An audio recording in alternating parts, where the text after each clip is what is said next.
যে একটা JavaScript function লেখা যেটা দিয়ে জাস্ট একটা অ্যালার্ট দেবে বা এরকম।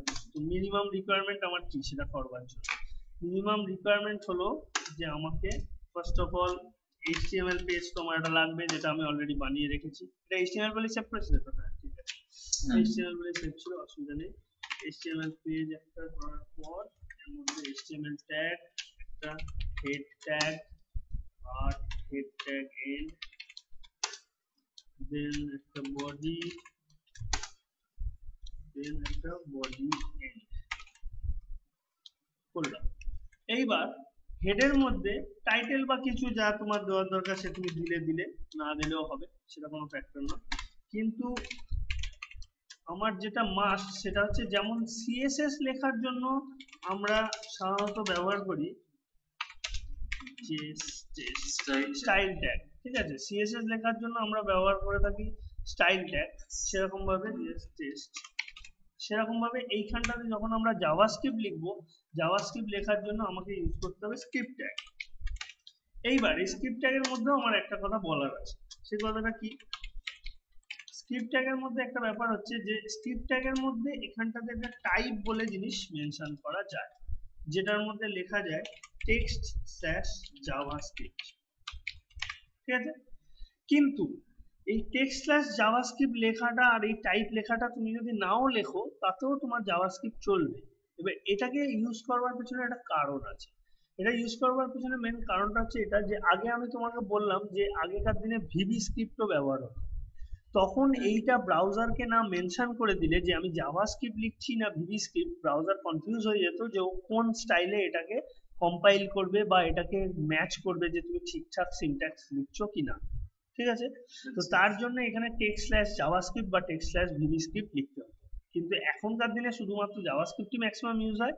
তাছাড়াও এখনকার ব্রাউজারগুলোর ইন্টেলিজেন্সি লেভেল অনেক বেড়ে গেছে, মানে ওগুলো এত স্মুথলি প্রোগ্রাম করা আছে যে তুমি যদি ওখানে কিছু লেখো ও নিজে দেখে বুঝে যাবে যে তুমি কি লিখছো, জাভাস্ক্রিপ্ট না ভিবি স্ক্রিপ্ট না কি ইউজ করছো বুঝতে পেরে যাবে। সেটা তো না লিখলেও চলে, কিন্তু স্টিল লেখাটা বেটার, মেনশন করে দেওয়া বেটার। দেন স্ক্রিপ্ট ট্যাগের মধ্যে তোমাকে যেটা সবার প্রথম শুরু করতে হবে একটা জাভাস্ক্রিপ্ট লিখতে গেলে, দ্যাট ইজ তোমাকে এখানে একটা ফাংশন লিখতে হবে। ফাংশনটা একটা জাভাস্ক্রিপ্টের নিজস্ব কিওয়ার্ড। কিওয়ার্ড মানে এটা ফিক্সড, মানে এটা দিয়ে তুমি কোনো কাজে লাগাতে পারবে না। এই কথাটা তুমি ধরে নাও, যেমন সিএসএস লেখার সময় তুমি ডট লিখে তারপর ক্লাসটার নাম দিচ্ছ, তাহলে ডট ফর কি, ক্লাস নেম। সেরকম ভাবে এখানে ফাংশন কথাটা লিখলে তবেও বোঝে যে তুমি এখন যেটা লিখতে চলেছো সেটা হচ্ছে একটা ফাংশন। এবং ফাংশনের পর তোমাকে লিখতে হবে ফাংশনটার নাম। লাইক আমি ফাংশনটার নাম এখন আপাতত আমার নাম দিয়ে করছি, ঠিক আছে, এরকম ভাবে লিখলাম। এবার রাজু লিখলাম, কুন্ডুর কেটা বড় হাতের লিখলাম, দুটো শব্দ। অ্যাজ পার জাভার রুল, যেহেতু এটা জাভার থেকে এসছে, যখন তুমি কোনো ফাংশনের নাম লিখবে সেই ফাংশনের নামটা যদি একাধিক শব্দর হয় তাহলে প্রথম শব্দটা পুরোটা ছোট হাতের, এবং তারপরের থেকে যতগুলো শব্দ থাকবে প্রত্যেকটা শব্দর প্রথম অক্ষর বড় হাতের লিখতে হবে, ঠিক আছে। এইটাকে বলা হয় ক্যামেল কেস। উটের যেমন মাঝখানে পিঠে একটা কুঁচ থাকে তাই মাঝখানটা উঁচু, তো সেরকম ভাবে এই লেখার টেকনিকটাকে বলা হয় ক্যামেল কেস। মানে ধরো আমি যদি এখানে লিখতাম ফাংশনটার নাম দিস ইজ আ টেস্ট, তাহলে দিসটা ছোট হাতের হতো, ইজ এর আই বড় হাতের হতো, এটা একাই একটা শব্দ তাহলে বড় হাতের হতো, আবার টেস্টের টিটা বড় হাতের হতো, ঠিক আছে। এইভাবে লিখতে হবে। এরপরে আরেকটা রুল, তাহলে কি ফাংশন লিখতে হবে, স্পেস দিতে হবে, ফাংশনটার নামটা লিখতে হবে। যদি একাধিক শব্দ থাকে তাহলে চেষ্টা করতে হবে ক্যামেল কেসে লেখা। তুমি পুরোটা ছোট হাতেরও যদি লিখতে সেটা রং নয়, তাতেও কাজ করবে, কিন্তু এটা জাভার রুল মেনটেন করে চলাটা বেটার। এটা হচ্ছে ব্যাপার, আর কিছু। এরপরে একটা ফাংশন নেম থাকা মানেই তারপরে একটা ফার্স্ট ব্র্যাকেট শুরু আর শেষ থাকবেই, এটা মাস্ট। যে কোনো ফাংশন নেমের পর, মানে এটা তুমি পিএইচপি করো, জাভাস্ক্রিপ্ট করো, অন্য প্রোগ্রামিং ল্যাঙ্গুয়েজ করো, C, C plus plus, function নেমের পর একটা ফার্স্ট ব্র্যাকেট শুরু শেষ থাকবেই থাকবে, এগুলো ম্যান্ডেটরি, ঠিক আছে। এরপরে তুমি এর নিচে থেকে একটা সেকেন্ড ব্র্যাকেট স্টার্ট আর একটা সেকেন্ড ব্র্যাকেট এন্ড করবে। অর্থাৎ যেমন ভাবে সেই সিএসএস লেখার জন্য আমরা একটা সেকেন্ড ব্র্যাকেট স্টার্ট এন্ড এর মধ্যে পরপর সিএসএস প্রপার্টি লিখতাম, সেরকম ভাবে এই ব্র্যাকেটটার মধ্যে আমরা যত কোড শিখতে থাকবো সব এই ব্র্যাকেটটার মধ্যে লিখতে হবে।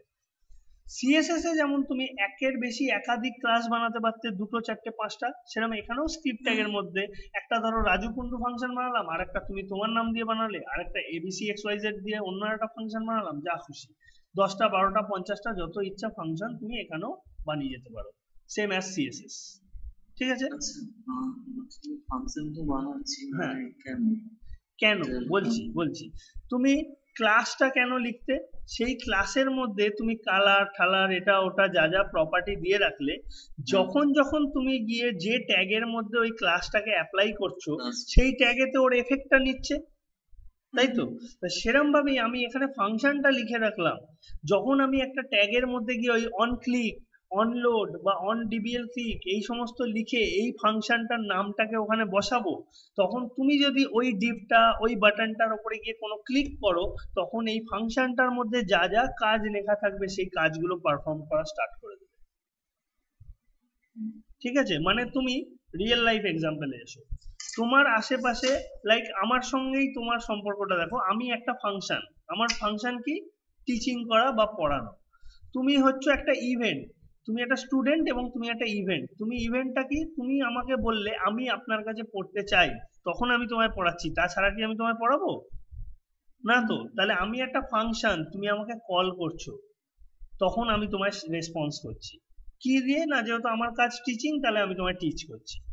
সেরকম ভাবে যদি তুমি একটা মিস্ত্রিকে ডাকো, সে নিশ্চয়ই তোমায় হয় কিছু সারাই করবে, নালে রং করবে, নালে বাড়ি তৈরি করবে। ঠিক আছে? তো প্রত্যেকটা জিনিস বা প্রত্যেকটা মানুষের একটা ফাংশন থাকে, যখন সেই ফাংশনটাকে কল করা হয় বা মানুষটাকে ডাকা হয় তখন সে সেই ওয়ার্কটাকে পারফর্ম করে। তাহলে সেরকম ভাবেই আমরা এখানে একটা দুটো 10টা 50টা আলাদা আলাদা ফাংশন লিখে রাখতে পারি। কেউ হয়তো কালার চেঞ্জ করে, কেউ হয়তো একটা কিছু সাইজ বড় ছোট করে, কেউ হয়তো একটা স্লাইডারকে পরের স্লাইডে নিয়ে যেতে সাহায্য করে, কেউ হয়তো একটা ক্যালেন্ডার খুলতে সাহায্য করে। কিন্তু ততক্ষণ সেটা কাজ করবে না যতক্ষণ না আমি একটা ইভেন্টের রেসপেক্টে সেটাকে কল করব, যে ক্লিক করলাম তবে হবে, মাউস মুভ করলাম তবে হবে, মাউস ওভার করলাম তবে হবে, দেন ওটা কাজ করবে। হ্যাঁ, শুনতে পাচ্ছ? হ্যাঁ, তো যাই হোক, তো এটা হচ্ছে মেন ব্যাপারটা হচ্ছে এটা, যে একটা ফাংশন তুমি লিখে রাখলে মানে কিন্তু সে কাজ করতে শুরু করে দেবে না যতক্ষণ না তুমি সেটাকে কল করবে। সেম অ্যাজ সিএসএস, 10খানা সিএসএস তুমি লিখে রাখতেই পারো, কিন্তু যতক্ষণ না ক্লাস ইকুয়ালস টু ওই সিএসএস টার নাম তুমি দেবে ততক্ষণ তো সেটা পারফর্ম করবে না কিছু। এখানেও সেম ব্যাপার, এখানে খালি ক্লাস না লিখে এই ইভেন্ট গুলোর নাম লিখতে হয়, on click, on DBL click, on mouse up, like so. ঠিক আছে? এবার এইটুকু আমি লিখলাম, তাহলে এটা হচ্ছে আমার লেখার টেকনিক, যে ফাংশন লিখতে হয় স্পেস দিয়ে ফাংশন নেম, তারপর একটা ফার্স্ট ব্র্যাকেট শুরু শেষ, তারপর একটা সেকেন্ড ব্র্যাকেট শুরু আর শেষ। তার মানে যদি আমি আরেকটা ফাংশন লিখি লাইক এবিসি বলে একটা ফাংশন লিখবো, তাহলে আবার ফাংশন, এবার ফাংশনটার নাম এবিসি, তার একটা ফার্স্ট ব্র্যাকেট শুরু শেষ, তারপরে একটা সেকেন্ড ব্র্যাকেট শুরু শেষ। ঠিক আছে? এবার এর মধ্যে আবার আমরা যা যা কোডিং শিখবো বা যা যা জিনিস আমি একের পর এক তোমায় শেখাবো সেগুলো এইখানটাতে পারফর্ম হবে।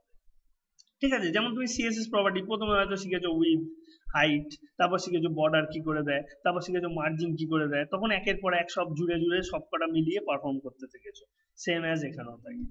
ঠিক আছে? একই রকম পদ্ধতি।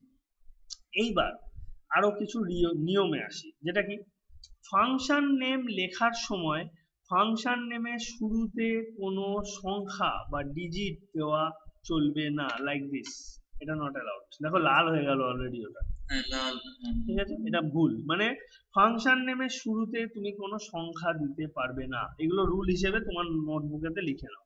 ফাংশন নেমের শুরুতে কোনো সংখ্যা দেওয়া যায় না। সেকেন্ড রুল হচ্ছে ফাংশন নেমের মাঝখানে স্পেস বা হাইপেন দেওয়া চলবে না। স্পেস বা hyphen is not allowed between function names. ঠিক আছে? তুমি দিতে পারো কি, তুমি একটা আন্ডারস্কোর দিতে পারো, এটা ওকে, এটা অ্যালাউড।